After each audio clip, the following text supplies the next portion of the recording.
দোল পূর্ণিমা বা দোলযাত্রা হিন্দু ধর্মাবলম্বীদের কাছে একটি গুরুত্বপূর্ণ ও বর্ণিল উৎসব। বাংলা ও উড়িষ্যা ছাড়াও ভারতের বিভিন্ন স্থানে দোল উৎসব মহাসমারোহে পালিত হয়। বিশেষ করে উত্তর ভারতে দোলযাত্রা হোলি নামেও পরিচিতি। তবে দুইটি জিনিস এক হলেও এর পিছনে রয়েছে অন্য কারণ। ফাল্গুন মাসের পূর্ণিমা তিথিতে প্রতি বছর দোলযাত্রা পালন করা হয়।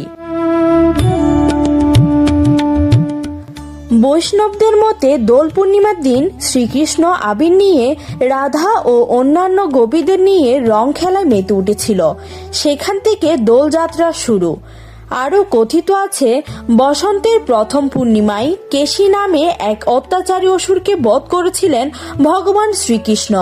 বসন্ত পূর্ণিমায় আসুরিক শক্তির বিনাশের আনন্দে শ্রীকৃষ্ণ দানবের রক্ত ছিটিয়ে উল্লাসে মেতে ওঠেন।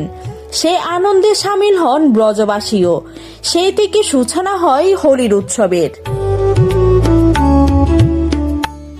অন্য এক মতে অরিষ্টাসুর নামে এক অসুরের বধের আনন্দে নাকি শ্রীকৃষ্ণের সঙ্গে মৃতদৈত্যের রক্ত নিয়ে উৎসবে মাতোয়ারা হয়ে উঠেছিলেন ব্রজধামের বাসিন্দারা।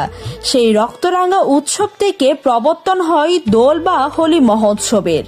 Parna Chowdhury, news desk, Hindus news.